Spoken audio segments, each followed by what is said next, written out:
नमस्कार। हमारे समाज का बड़ा हिस्सा बिना पेंशन के जीता है। चाहते सब हैं, लेकिन सवाल होता है कि क्या करें, कैसे करें। इन्हीं उलझनों को दूर करने के लिए सरकार कई बरस पहले एक स्कीम ले आई, एनपीएस। एक तरफ इसका विरोध होता रहा, दूसरी तरफ सरकार इसके फायदे गिनाती रही। अभी हाल में ये बात सामने आई कि एनपीएस कोई छोटी मोटी चीज़ नहीं रह गई। इसकी निगरानी में 10 लाख करोड़ रुपए से अधिक की रकम जमा हो गई है। तो क्या वाकई एनपीएस पॉपुलर हो रहा है? कहते हैं कि सरकारी कर्मचारी इसे पसंद नहीं कर रहे। तो फिर इसके आगे बढ़ने की क्या वजह है? इस सवाल का जवाब जानेंगे। साथ ही ये जानेंगे कि जो लोग एनपीएस से जुड़े हैं उन्हें इसी अक्टूबर से कौन सी 2 बड़ी सुविधाएं मिल जाएंगी। मेरा नाम रमेश तिवारी है। पैसा ही पैसा वायरल चैनल पर आपका स्वागत है। पहले समझ ले कि एनपीएस है क्या। एनपीएस यानी नेशनल पेंशन सिस्टम, जो सरकारी कर्मचारी 1 जनवरी 2004 को या उसके बाद नौकरी में आए उन्हें इससे जोड़ा गया। मिलिट्री को इससे अलग रखा गया। फिर 1 मई 2009 को इसे सभी के लिए खोल दिया गया, चाहे वो सरकारी कर्मचारी हो या ना हो। आज एनपीएस के 6 करोड़ से ज़्यादा मेंबर हैं। फिर भी इसका विरोध हो रहा है। देश भर में ओल्ड पेंशन स्कीम की मांग तेज हो रही है, जो एनपीएस आने से पहले लागू थी। ओल्ड स्कीम में कर्मचारियों को कोई पैसा नहीं देना पड़ता था, लेकिन कितनी पेंशन मिलेगी इसकी गारंटी होती थी। रिटायरमेंट के वक्त जो भी वेतन होता था उसका आधा हिस्सा मंथली पेंशन होता है। इसके उलट एनपीएस में कर्मचारी पहले तो अपनी जेब से रकम जमा करता है, लेकिन पेंशन क्या मिलेगी ये तय नहीं होता। इसका जमा पैसा या तो शेयरों में लगाया जाता है या बॉन्ड में। इनकी वैल्यू में उतार चढ़ाव आता रहता है। इसे झेलते हुए जो भी रकम रिटायरमेंट के वक्त तक जमा होगी उसी पर पेंशन मिलेगी। इसे किस तरह कैलकुलेट किया जाएगा, इसे समझना थोड़ा पेचीदा है। विरोध की ये भी एक बड़ी वजह है, और हाल के समय में ओल्ड पेंशन की डिमांड इस कदर बढ़ी है कि कई राजनीतिक दल इसके समर्थन में कूद गए हैं। कुछ राज्य सरकारों ने इसे अपने यहाँ लागू करने का भी फैसला कर लिया है। हालांकि अब ये जानकारी सामने आ रही है कि जिन राज्यों ने ओल्ड पेंशन अपने यहाँ लागू करने का फैसला किया है वहाँ अब भी एनपीएस में पैसा जमा होना जारी है। आज एनपीएस में जो भी रकम जमा है इसमें सबसे बड़ा हिस्सा राज्य सरकारों के कर्मचारियों का है। आप जान लें कि राज्य सरकारों के करीब 53 लाख कर्मचारी इससे जुड़े हुए हैं, और एनपीएस में जितने भी पैसे जमा हैं उसमें करीब करीब आधा हिस्सा उनका है। अब एनपीएस चलाने वाले भी इस बात की कोशिश कर रहे हैं कि उनकी स्कीम भी ओल्ड पेंशन स्कीम जैसी ही हो जाए। ओल्ड स्कीम वाले फ़ायदे इसमें भी मिलें। इसमें भी रिटायरमेंट के वक्त सैलरी का आधा हिस्सा पेंशन बन सके। हो सकता है कि आगे एनपीएस में भी आखिरी वेतन का आधा हिस्सा पेंशन बन जाए। लेकिन असली सवाल है कि इसके लिए पैसा कौन जमा करेगा। एनपीएस तो कर्मचारियों से पैसा लेता रहेगा और ओल्ड पेंशन में तो कुछ नहीं देना होता था। तो ये है असली मुद्दा। बहरहाल, रिटायरमेंट के बाद एनपीएस का लाभ बढ़ जाए, इसके लिए अक्टूबर से 2 नए ऑप्शन मिलेंगे। आपको बता दें कि 1 अक्टूबर को एनपीएस दिवस मनाया जाता है, इसलिए वो टाइम बेहद इम्पॉर्टेंट है। अब ये समझ लें कि रिटायरमेंट पर एनपीएस वालों को किस हिसाब किताब से पेंशन मिलती है। तब एनपीएस में जमा रकम को 2 हिस्सों में बांट दिया जाता है। पहला हिस्सा 60% होता है, दूसरा हिस्सा 40% होता है।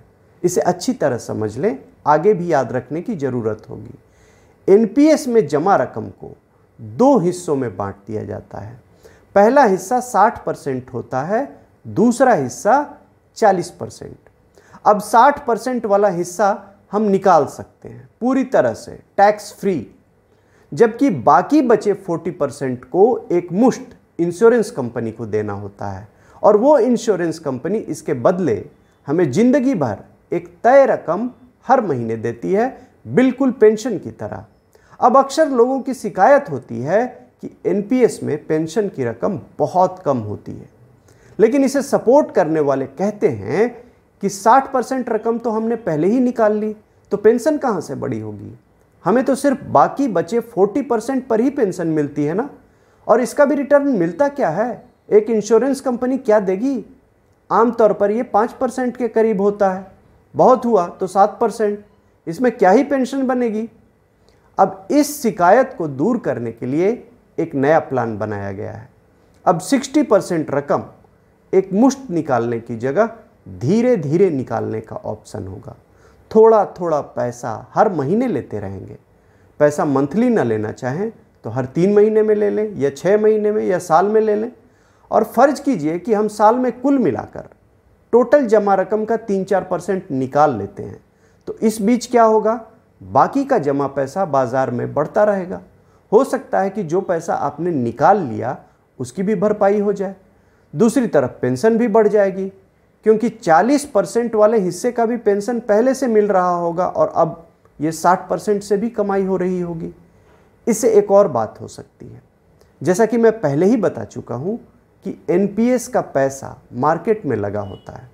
अब मान लीजिए कि मैं उस वक्त रिटायर होता हूँ जब मार्केट बुरी तरह गिरा हुआ है। अगर उस वक्त 60% रकम एक मुश्त निकाल ली जाए तो किसे चूना लगेगा, साफ है मुझे। लेकिन यही रकम धीरे धीरे निकालने पर मुझे उस वक्त बेहद कम नुकसान होगा, जिसकी आगे भरपाई भी हो सकती है। अब सवाल यह है कि एनपीएस में हम कब तक अपना पैसा जमा रख सकते हैं। हम इसमें 75 साल की उम्र तक जुड़े रह सकते हैं और तब तक रकम धीरे धीरे निकालने का ऑप्शन मिलता रहेगा। कई बार लोगों को रिटायरमेंट के तुरंत बाद पैसे की ज़रूरत नहीं होती, उन्हें कहीं और काम मिल जाता है। उस हालत में हम ये चुन सकते हैं कि पेंशन टाल दें, पैसा बढ़ने दें, कह दें कि पेंशन 75 के बाद मिले, ये भी ऑप्शन है। और एनपीएस में 70 साल की उम्र के लोग भी एंट्री कर सकते हैं। लोग अक्सर पूछते हैं कि इसमें रिटर्न कितना मिल जाता है। आज इसका जवाब हम देते हैं। जो ताज़ा रिपोर्ट्स आई हैं उसके मुताबिक जिन लोगों ने एनपीएस को शुरुआत से लिया है उन्हें इसमें एवरेज 10% का रिटर्न मिला है। हमने अभी अभी बताया कि एनपीएस के 60% हिस्से से पेंशन कैसे बढ़ सकती है। अब हम देखेंगे कि बाकी 40% के साथ पेंशन को कैसे बेहतर कर सकते हैं। इस पैसे पर इंश्योरेंस कंपनी से हमें 2 ऑप्शन मिलते हैं। एक में ये होता है कि जब तक हम जिंदा रहें हमें ही सारा रिटर्न मिले, हमारे बाद हमारे परिवार को कुछ न मिले। ऐसा इसलिए कि इसमें पेंशन ज़्यादा बनती है। और दूसरा ऑप्शन ये है कि हमें तो पेंशन मिले ही, हमारे बाद परिवार को भी कुछ रकम मिले। इस हालत में पेंशन कुछ कम हो जाती है। अब इंसान दुविधा में पड़ जाता है। वो चाहता है कि मुझे पेंशन भी ज़्यादा मिले और बाद में पैसा भी हमारे परिवार को मिले। अब ये चाहत देखकर उसमें भी नया ऑप्शन देने की तैयारी है। अब 40% हिस्से के भी 2 टुकड़े हो जाएंगे। फिर इंश्योरेंस कंपनी से हम दोनों ऑप्शन खरीद सकेंगे। एक हिस्से पर पेंशन ज़्यादा मिलेगी, दूसरे हिस्से पे पेंशन कम मिलेगी, लेकिन बाद में परिवार को पैसा मिल जाएगा। इस तरह की जानकारियों के लिए आप मेरे चैनल को लाइक, सब्सक्राइब और शेयर कर सकते हैं। शुक्रिया।